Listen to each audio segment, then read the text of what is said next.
네, 이번엔 정치권 소식 짚어보겠습니다. 더불어민주당에서 3주 가까이 이어진 합당 내홍, 오늘 변곡점을 맞을 전망입니다. 네, 국민의힘은 윤리위 징계를 중심으로 계파 갈등이 고조되고 있는데요. 자세한 상황은 국회 연결해서 알아봅니다. 박희재 기자. 네, 국회입니다. 네, 먼저 민주당 소식부터 보겠습니다. 잠시 뒤에 의원총회가 열린다고요?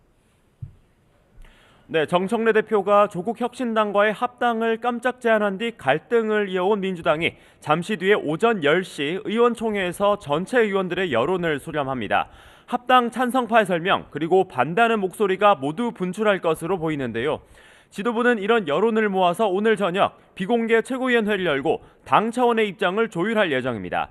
조국 혁신당 대표가 오는 13일을 시한으로 사실상 최후 통첩을 던진 만큼 오늘 의총은 3주간 이어진 합당 논의의 분수령이 될 전망입니다.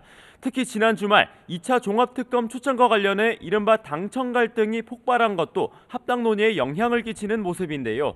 정청래 대표가 합당 시한을 지방선거 이후로 미루는 방식으로 출구 전략을 마련할 거라는 관측도 제기됩니다.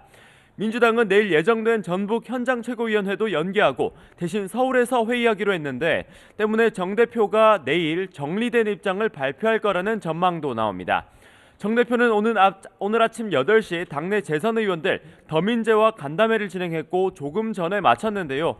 공개 발언을 통해 정 대표는 혁신당과의 통합에 찬성하든 반대하든 그건 애당심의 발로라며 지방선거 승리와 이재명 정부 성공이라는 목표를 놓고 방법의 차이라고 생각한다고 말했습니다.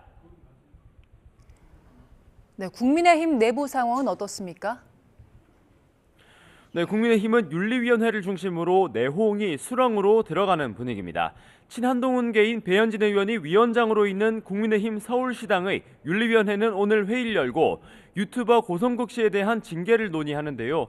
고 씨가 당사에 전두환 씨 사진을 걸자고 발언한 점, 오세훈 서울시장 컷오프 주장 등이 징계 회부 사유에 오른 것으로 전해졌습니다.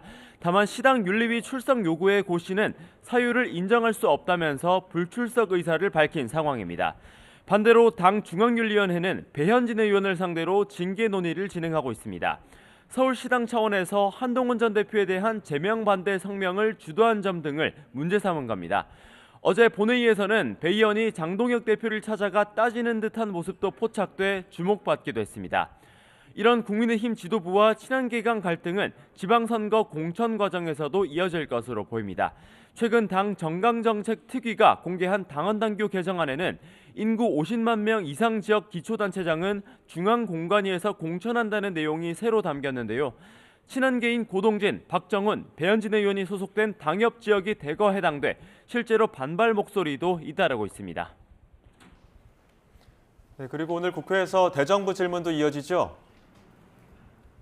네, 어제 정치, 외교 등 분과에 이어 오늘은 경제 분야에서 대정부 질문이 오후부터 이어집니다. 최대 현안인 한미 관세 협상과 또 부동산 이슈를 중심으로 여야 질의가 잇따를 것으로 보입니다. 민주당은 코스피 5천 달성과 반도체, 조선 등 수출액 증가 등 이재명 정부 출범 후 성과를 부각할 것으로 보이고 국민의힘은 집값 상승과 고환율 등을 질타할 예정입니다. 오늘 본회의장에는 김민석 국무총리와 구윤철 경제부총리, 김정관 산업통상부 장관 등 경제수장들이 총출동합니다. 지금까지 국회에서 YTN 박희재입니다.